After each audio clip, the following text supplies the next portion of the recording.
الحمدللہ رب العالمین والصلاة والسلام علی سید المرسلین اما بعد فاعوذ باللہ من الشیطان الرجیم بسم اللہ الرحمن الرحیم الصلاة والسلام علیک یا رسول اللہ وعلی آلک واصحابک یا حبیب اللہ الصلاة والسلام علیک یا نبی اللہ وعلی آلک واصحابک یا نور اللہ۔ درود پاک پڑھنے کے بے شمار فضائل و برکات ہیں، بہت ساری فضیلتیں ہمیں درود پاک کے فضائل میں ملتی ہیں۔ آج میں نے جو حدیث آپ کو سنانی ہے یہ بخاری شریف کی حدیث ہے، اور سرور کائنات علیہ الصلوۃ والسلام نے حدیث تو ایک ہے، واقعہ تو ایک ہے، مگر اس میں سبق بہت پیارے پیارے اور بہت سارے ہیں۔ حضرت جابر رضی اللہ تعالی عنہ اس حدیث کے راوی ہیں۔ یاد رہے بخاری شریف کی حدیث ہے کہ حضور نبی کریم رؤوف الرحیم صلی اللہ تعالی علیہ وآلہ وسلم نے ایک بار میرے آقا ممبر پر جلوہ افروز ہوئے، اور پہلی سیڑھی پر جب نبی پاک علیہ الصلوۃ والسلام نے اپنا قدم مبارک رکھا تو فرمایا آمین، دوسری سیڑھی پر قدم رکھا فرمایا آمین، تیسری سیڑھی پر قدم رکھا میرے آقا نے فرمایا آمین۔ صحابہ کرام علیہم الرضوان کی ایک بڑی پیاری عادت تھی اور کمال کی عادت تھی، اور اس عادت سے آج امت کو بڑا فائدہ ہو رہا ہے کہ نبی پاک علیہ الصلوۃ والسلام کا کوئی ایسا عمل جو ان یوزول ہوتا، یعنی غیر معمولی ہوتا، عادت مبارکہ میں شامل نہ ہوتا، تو ضرور سوال کرتے کہ حضور آپ نے یہ ایسا کیوں کیا، اس میں حکمت کیا؟ پیارے آقا نے ہر سیڑھی پر آمین کہا تو صحابہ کرام نے عرض کی حضور یہ 3 بار آمین کہنے کا سبب کیا ہے؟ What is the reason? اس کے پیچھے کیا وجہ ہے؟ اللہ کے حبیب علیہ الصلوۃ والسلام فرماتے ہیں جب میں نے پہلی سیڑھی پر قدم رکھا تو جبریل امین حاضر ہوئے اور عرض کیا بدبخت ہوا وہ شخص جس نے رمضان المبارک کو پایا پھر رمضان المبارک نکل گیا اور وہ بخشا نہ گیا۔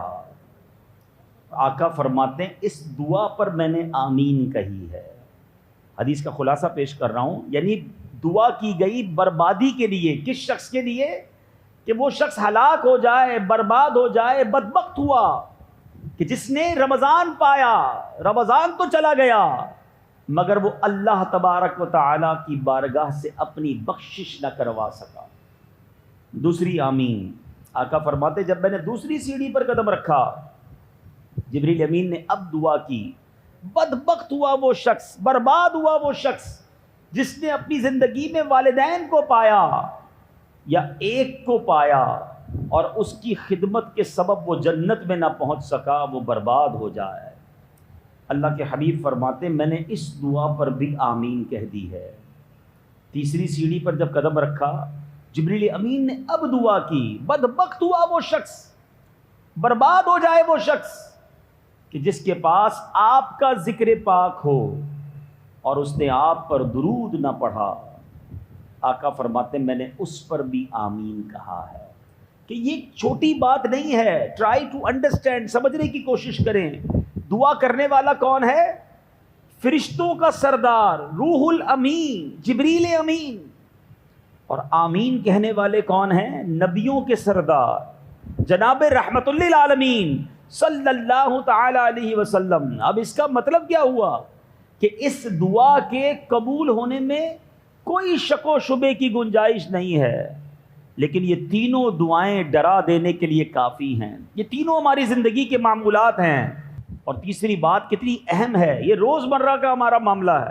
ہم نہ جانے دن میں کتنی بار پیارے آقا صلی اللہ تعالی علیہ وسلم کا نام سنتے ہیں، مگر اس نام سننے کے بعد کتنی بار درود پڑھتے ہیں۔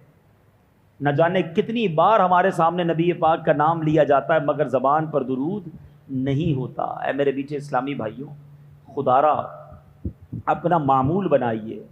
درود پاک نہ پڑھنے والا، حدیث کا مضمون ہے، جو درود پڑھنا بھول گیا وہ جنت کا راستہ بھول گیا۔ درود نہ پڑھنا کوئی چھوٹا جرم نہیں ہے، تو جب جب پیارے آقا کا نام لیں درود پڑھیں، کثرت سے درود پڑھیں۔ اور علماء بڑی پیاری مثال دیتے ہیں، بڑی پیاری بات بتاتے ہیں کہ اگر کوئی شخص درود پاک پڑھنا، مثال کے طور پہ پیارے آقا کا نام لیا گیا بار بار بیان میں یا نعت خوانی میں، اور اس وقت وہ درود نہیں پڑھ سکا، تو اب اس کو کیا کرنا چاہیے؟ اس کو یہ کرنا چاہیے کہ اسے دن میں ایک مخصوص تعداد میں درود پڑھ لینے چاہیے، تاکہ اگر کبھی نام سنا تھا اور درود نہ پڑھ سکا تو وہ بعد میں درود پڑھ لے۔ وہ بعد میں درود پڑھنا اس وقت کے درود کا قائم مقام ہو جائے گا۔ زندگی میں درود پاک کو شامل کیجیے، کوئی 100 بار، کوئی 200 بار، زہ نصیب روزانہ کم از کم 313 بار پڑھ لے، پھر دیکھیں انشاءاللہ درود پاک کیسی برکتیں لاتا ہے۔ اللہ تعالیٰ مجھے اور آپ کو کثرت سے درود پاک پڑھنے کی توفیق عطا فرمائے۔ یہ حدیث یاد رکھیے گا، یہ تینوں باتیں بڑی اہم ہے۔ میں آج اگر پورا بیان ان تینوں چیزوں پہ کرنا چاہوں تو بڑی آسانی سے اسی پر بات ہوتی رہے گی، مگر موضوع چونکہ کچھ اور ہے، لیکن آپ کو میں نے یہ سمجھ لیں حدیث بخاری شریف کی سنا کر ہائی لائٹ کر دیا ہے، وہ ایک چیز سامنے رکھ دی ہے کہ تینوں باتیں بڑی اہم ہیں۔ رمضان میں اللہ کو راضی کرنا، ماں باپ کی خدمت کر کے رب کو راضی کرنا، اور جب جب نام مصطفیٰ صلی اللہ تعالیٰ علیہ وسلم سنیں تب درود پاک پڑھنا، یہ بڑا ضروری ہے۔ اللہ مجھے اور آپ کو ان باتوں کا خیال رکھنے کی توفیق عطا فرمائے۔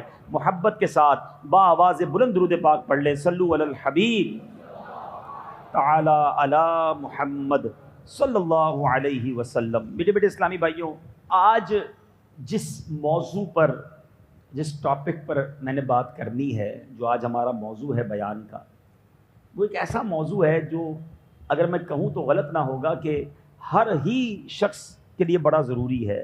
کیا مرد، کیا عورت، کیا جوان، کیا بوڑھا، یہ بڑا امپورٹنٹ ٹاپک ہے، اور اگر یہ ہم اس پر صحیح طریقے سے اس کو سمجھ لیں اور اس پر عمل کرنے لگ جائیں تو بہت زندگی آسان ہو سکتی ہے۔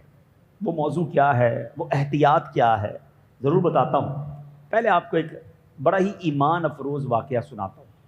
حضرت مسعر بن کدام رحمۃ اللہ تعالی علیہ فرماتے ہیں، ایک روز اب امام اعظم ابو حنیفہ حضرت نعمان بن ثابت رحمۃ اللہ تعالی علیہ کے ساتھ کہیں جا رہے تھے کہ بے خیالی میں امام اعظم ابو حنیفہ رضی اللہ تعالیٰ عنہ کا مبارک پاؤں ایک نوجوان، ایک لڑکے کے پیر پر رہ گیا۔ بے خیالی میں، دانستہ نہیں، غیر دانستہ طور پر لڑکے کی چیخ نکل گئی، اور اس نے بے ساختہ کہا، یا شیخ الا تخاف القصاص یوم القیامہ، جناب کیا آپ قیامت کے روز لیے جانے والے انتقام سے نہیں ڈرتے؟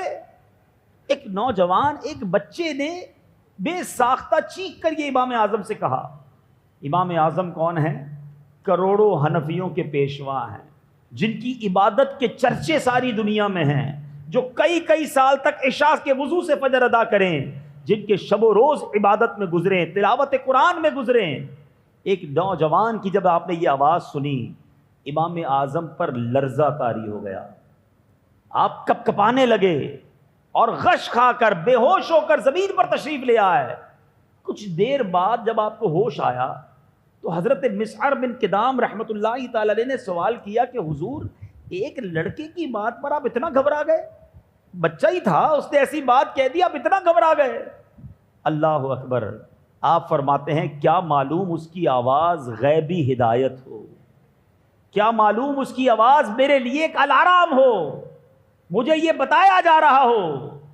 سوچئے میٹھے اسلامی بھائی، یہ لیول تھا خوف خدا کا کہ کسی سے بھی یہ سننا پسند نہ کرتے تھے کہ قیامت کے دن کیسے جواب دیں گے، یعنی یہ ڈر لگ جاتا تھا کہ کوئی ہمیں قیامت کے دن نہ پکڑ لے، اللہ کا کوئی بندہ قیامت کے دن ہم سے بدلہ نہ مانگ لے۔ اتنے بڑے وقت کے امام ہیں، آپ نے ڈیلیبریٹلی جان کر کسی کو تکلیف نہیں پہنچائی تھی، غیر دانستہ آپ کا پیر رہ گیا، پھر بھی ڈر کر بے ہوش ہو گئے۔ اب یہاں وہ بندہ سوچے جو جان بوجھ کر تکلیفیں پہنچاتا ہے، جانتے بوجھتے لوگوں کے دل توڑتا ہے، اپنی مرضی سے لوگوں پر ظلم کرتا ہے، لوگوں کا مال کھاتا ہے، لوگوں کو تکلیف پہنچاتا ہے، قیامت کے دن وہ کیا کرے گا؟ اے میرے میٹھے اسلامی بھائیوں، آج جو موضوع ہے نا وہ یہی ہے کہ ہماری وجہ سے کسی مسلمان کو تکلیف نہ ہو. اور مسلمان کو تکلیف دینا یہ کوئی چھوٹا معاملہ نہیں، یہ کوئی چھوٹا جرم نہیں ہے میٹھے اسلامی بھائیوں. دیکھیے یاد رکھیے گا، زندگی میں ہم پر دو بڑے حقوق ہیں. ایک ہے حقوق اللہ، اللہ کا حق. اللہ کا حق کیا ہے؟ ہم نماز پڑھیں، ہم روزہ رکھیں، ہم تلاوت کریں، ہم زکوٰۃ دیں، ہم جناب اللہ تبارک و تعالیٰ کی نافرمانی نہ کریں. ٹھیک ہے، یہ ہم میں سے بہت سارے یہاں چہرے ایسے نظر آ رہے ہیں، میرا حسن ظن ہے کہ حقوق اللہ میں بڑی کوشش کرتے ہیں، نمازیں پڑھتے ہیں، روزے رکھتے ہیں، ذکر و اذکار کرتے ہیں. ٹھیک ہے نا، اللہ کی نافرمانی سے بچتے ہیں، بہت اچھی بات ہے، بالکل بچنا چاہیے. مگر ایک بڑا ہماری زندگی کا جو چیپٹر ہے نا، وہ ہے حقوق العباد، بندوں کے حقوق. اور یاد رکھیے گا، حقوق اللہ سے زیادہ سینسٹیو، حساس اور مشکل معاملہ جو ہے وہ حقوق العباد کا ہے. کیونکہ اللہ ناراض ہو جائے نا، وہ بڑا کریم ہے، وہ راضی بھی ہو جاتا ہے، وہ معاف بھی کر دیتا ہے. کوئی بندہ ساری زندگی نماز نہ پڑھے، کئی سال روزے نہ رکھے اور رو رو کر رب سے معافی مانگے، اللہ ایک توبہ قبول فرما لے، اس کے سارے گناہ معاف فرما دیتا ہے. کریم ہے نا، رحیم ہے.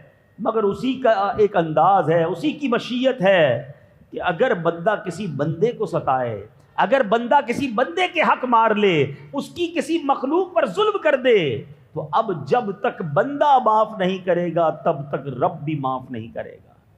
نمازوں میں بڑے پورے ہیں، روزے بھی رکھتے ہیں، حج بھی کرتے ہیں، عمرے بھی کرتے ہیں، تلاوت بھی کرتے ہیں، ذکر و اذکار بھی کرتے ہیں. بہت سارے ایسے ہوں گے جو مدنی کام بھی کرتے ہوں گے، بہت اچھی بات ہے. کوئی خدا نہ خواستہ یہ نہ سمجھے کہ یہ نہیں کرنا چاہیے، ضرور کرنا چاہیے. مگر نمازیں بھی پڑھنی ہے اور لوگوں کو ستانا بھی نہیں ہے.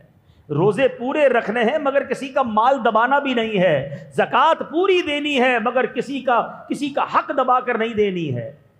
کسی کو گھورنا، کسی پر ظلم کرنا، کسی کو ڈانٹنا، کسی کو جھڑکنا اور جناب کہنا میں تو بہت سارا ذکر و اذکار بھی کرتا ہوں. ارے جس زبان سے اللہ اللہ کرتے ہو اسی زبان سے لوگوں کے دل بھی توڑتے ہو.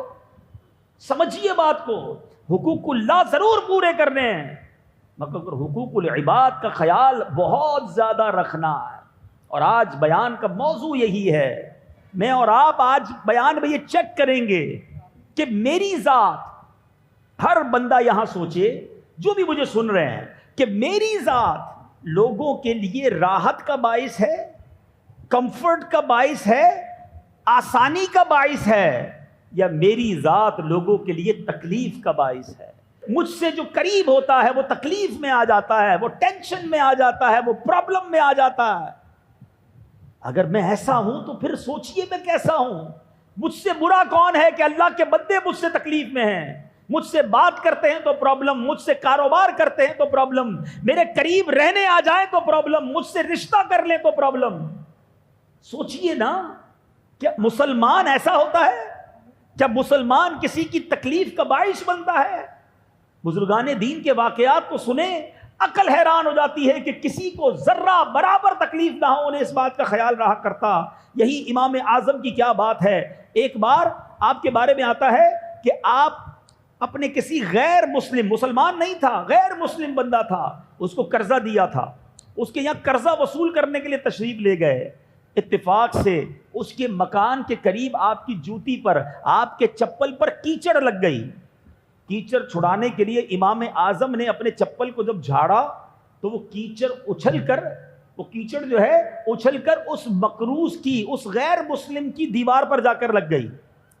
آپ پر خوف خدا کا غلبہ ہوا، پریشان ہوئے کہ یہ جو غیر مسلم ہے اس کی دیوار میری وجہ سے خراب ہو گئی ہے. اب اگر میں کیچڑ نکالتا ہوں تو دیوار کا رنگ خراب ہو جاتا ہے، اور صاف نہیں کرتا تو دیوار خراب رہ جاتی ہے. اسی شش و پنج میں ہیں، اسی ٹینشن میں ہیں کہ اب وہ شخص باہر نکلتا ہے. دروازے پر امام اعظم ابو حنیفہ رحمۃ اللہ تعالی علیہ کو دیکھتا ہے. سمجھ گیا کہ امام اعظم آئے ہیں، قرض کا تقاضا کرنے آئے ہیں. کہتا حضور تھوڑا سا وقت دے دے. تھوڑا ٹالم ٹول کرنے لگا، ابھی پیسے نہیں ہیں، تھوڑا مزید ٹائم دے دیں. اللہ اکبر، امام اعظم کا تقویٰ دیکھو، خوف خدا دیکھو، حقوق العباد کا خیال دیکھو. امام اعظم کہتے ہیں کہ بھائی مجھے معاف کر دو. عاجزی کے ساتھ کہتے ہیں مجھے ذرا معاف کر دینا. مسئلہ یہ ہے کہ میں تمہاری دیوار خراب کر بیٹھا ہوں، مجھے بتاؤ میں تمہاری دیوار کیسے صاف کروں، مجھ سے یہ غلطی ہو گئی ہے۔ وہ شخص ہکا بکا رہ گیا کہ مسلمانوں کا امام ہے، لاکھوں لوگ جس کے پیچھے ہیں، میرے دروازے پر آ کر چھوٹے سے معاملے پر مجھی سے معافی مانگ رہا ہے۔ اے میرے بیچ اسلامی بھائیوں، ایسے ہی اسلام نہیں پھیلا، ایسے ہی بزرگوں نے دلوں میں وہ قدر و منزلت حاصل نہیں کی۔ وہ مقروض، وہ غیر مسلم پتہ ہے کیا کہتا ہے؟ کہتا ہے حضور ایک کام کریں، دیوار کی کیچڑ تو صاف ہوتی رہے گی، میرے دل میں جو بے ایمانی کی کیچڑ ہے پہلے وہ صاف کیجئے۔ جو مذہب اتنا پیارا ہو، اس طرح معافی کا درس دیتا ہو، مجھے کلمہ پڑھائیے اور مجھے مسلمان کر دیجئے۔ امام اعظم کے ہاتھ پر کلمہ پڑھ کر وہ مسلمان ہو گیا۔ یہ ہے اسلام، یہ ہے خوبصورتی اسلام کی۔ اگر ہم سے کوئی ایسی غلطی ہو جائے اور کوئی بندہ باہر آ کر کہے یار تم نے میری دیوار خراب کر دی، تو کیا ہو گیا بھائی، خراب کر دی تو کون سا تمہارا بڑا نقصان ہو گیا ہے؟ تھوڑا سا ہی تو ہوا ہے، اس میں باہر نکل آئے ہو، باتیں کیا کر رہے ہو؟ ارے ایک تو قصور کیا، ایک تو چوری، دوسری سینہ زوری۔ دیواریں بھری تو دیتے ہیں نا، جس نے جو نئی پروڈکٹ بنانی ہے وہ ہر دیوار پہ جا کے چوکنگ کر دینی ہے۔ کسی کا گھر ہے، کسی کی دیوار ہے، وہ بیچارہ بار بار رنگ کرواتا ہے، تھوڑے دنوں بعد پھر آ کے کوئی اپنی پروڈکٹ لگا کے چلا جاتا ہے۔ نہ جانے کوئی ڈاکٹر کی ایڈورٹائز لگاتا ہے، کوئی حکیم کی ایڈورٹائز لگاتا ہے۔ اللہ کے بندو، یہ حقوق العباد کی پامالی ہے۔ بغیر اجازت کسی کی دیوار کیسے رنگ سکتے ہیں آپ؟ ایک امام اعظم ہیں کہ ان کے پیر سے کیچڑ لگ جائے تو انہیں بے چینی ہو جائے، پیر کسی کے پیر پر رہ جائے تو خوف خدا سے بے ہوش ہو جائے۔ ادھر کسی کا مال دبا کر یار دوستوں کو فکر ہی نہیں ہوتی ہے، دے دیں گے نا بھائی، جب آئیں گے جب دے دیں گے، بار بار کیا گھر پہ پیسے لینے آ جاتے ہو؟ یہ وہی بندہ ہے کہ جب اس کو قرضہ چاہیے تھا تو اس کے گھر کے دھکے کھاتا تھا۔ ارے بھائی تمہاری بڑی مہربانی، میں وقت پر پیسے لوٹا دوں گا، میرا بہت بڑا مسئلہ ہے، زندگی بھر احسان مند رہوں گا، تمہارا یہ احسان کبھی نہیں بھولوں گا، میرے بچے بچے تم کو دعائیں دیں گے۔ اور اب وہی بچے دروازہ کھول کر کہتے ہیں ابو گھر پہ نہیں ہے، جاؤ، کیا بار بار آ جاتے ہو؟ پہلے تو دعائیں دینے کے وعدے تھے، اب چپل گھسوا رہے ہو۔ ٹھیک ہے، آج وہ بگاڑ نہیں سکتا تمہارا کچھ، مگر یاد رکھیے گا جو ظالم ہے نا وہ سوچ لے، حقوق العباد کو پامال کرنے والا سوچ لے کہ ایک دن آنا ہے جب مظلوم کا ہاتھ ہوگا اور ظالم کا گریبان ہوگا، ایک ایک روپے کا جواب دینا پڑے گا، ایک ایک پیسے کا جواب دینا پڑے گا۔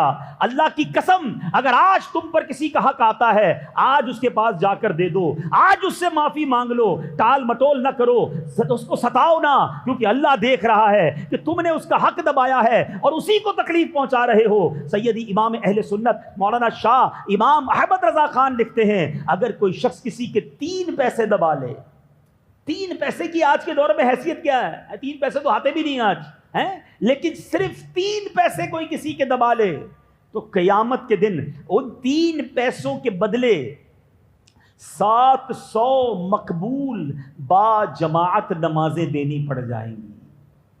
3 پیسوں کے بدلے، اب حساب کر لے جس نے ہزاروں دبائے ہیں، حساب کر لے جس نے لاکھوں دبائے ہیں، حساب کر لے جس نے کروڑوں دبائے ہیں، حساب کر لے جس نے زمینیں دبائی ہیں، حساب کر لے جس نے یتیموں کے پیسے دبائے ہیں، حساب کر لے جس نے اپنی بہن کا وراثت سے حصہ دبا لیا ہے۔ اچھا کچھ لوگ ہوتے ہیں جو حساب کتاب بھول جاتے ہیں، ہم سے کاروبار کیا یا ہم نے قرضہ دیا اور بیچارہ لینے والا ہی بھول گیا یا اس کا انتقال ہو گیا، بندہ کہتا ہے چلو بھول گیا تو سارے میرے ہی ہو گئے نا، انتقال ہو گیا، اب اس کے بچوں کو تو پتہ نہیں ہے، اسے نہیں پتا، اس کے بچوں کو نہیں پتا، وہ بھول گیا ہے، مگر رب نہیں بھولتا۔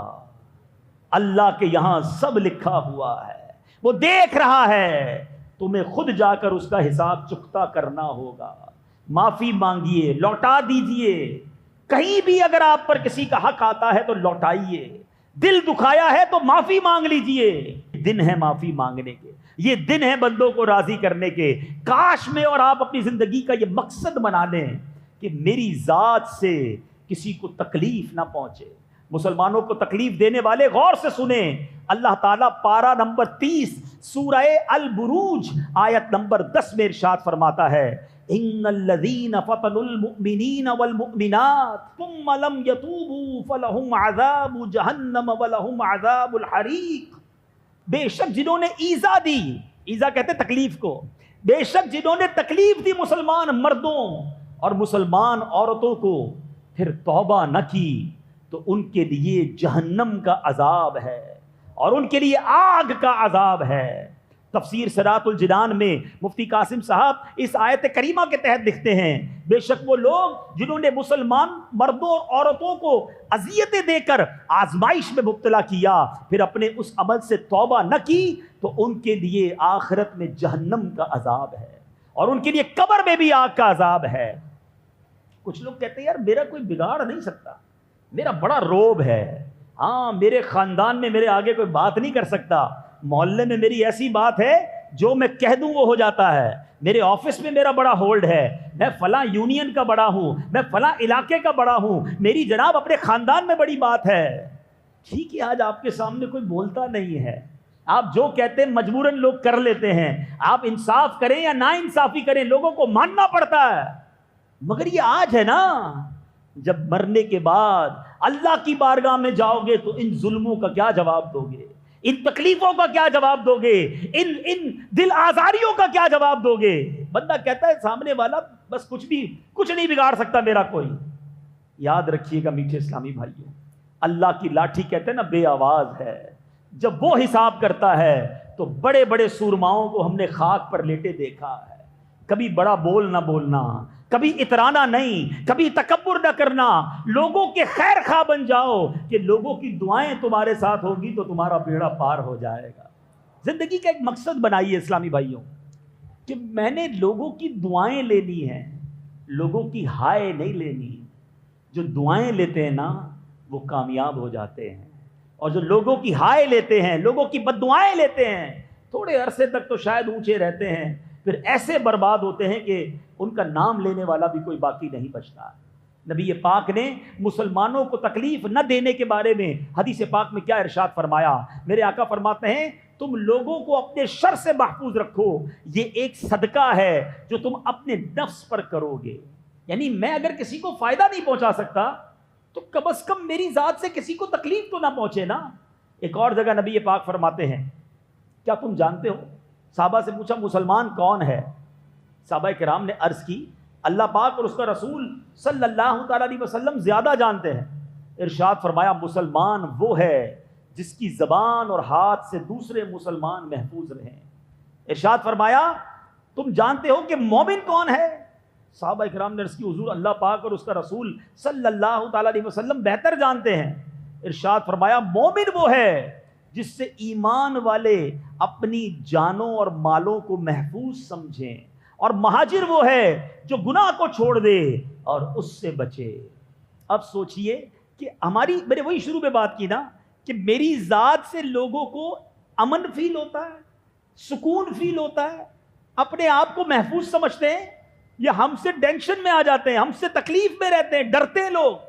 نہیں میرے میٹھے اسلامی بھائیوں، اس سے برا مسلمان کون ہے کہ جس سے مسلمان ڈرتا ہو؟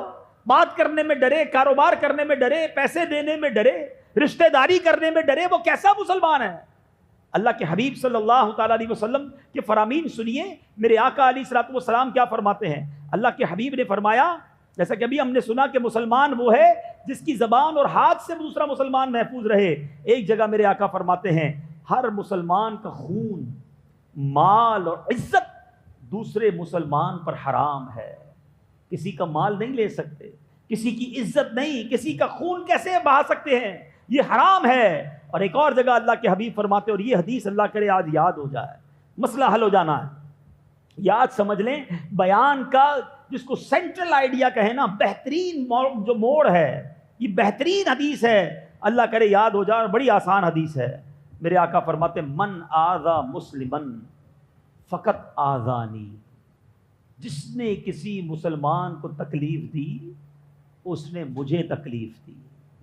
آگے فرمایا ومن آذانی فقط آذ اللہ، جس نے مجھے تکلیف دی اس نے اللہ کو تکلیف دی۔ اب ذرا سوچ لیجئے بات کدھر تک جائے گی، ہیں جو اپنے ملازم کو تکلیف دیتے ہیں، جو اپنی اولاد کو، اپنے رشتہ داروں کو، اپنے غریب پڑوسیوں کو اور عام مسلمانوں کو تکلیف دیتے۔ سوچئے آقا نے یہ نہیں فرمایا کہ جس نے اپنے کسی رشتہ دار کو تکلیف دی، کسی مسلمان کو تکلیف دی، آپ جانتے نہیں جانتے، تکلیف دینے کی اجازت نہیں ہے۔ لیکن آج پتہ ہی نہیں ہوتا، بس میں جاتے ہیں تو کسی مسافر کو تکلیف دے کر آ جاتے ہیں، کنڈکٹر سے لڑائی کر کے آ جاتے ہیں،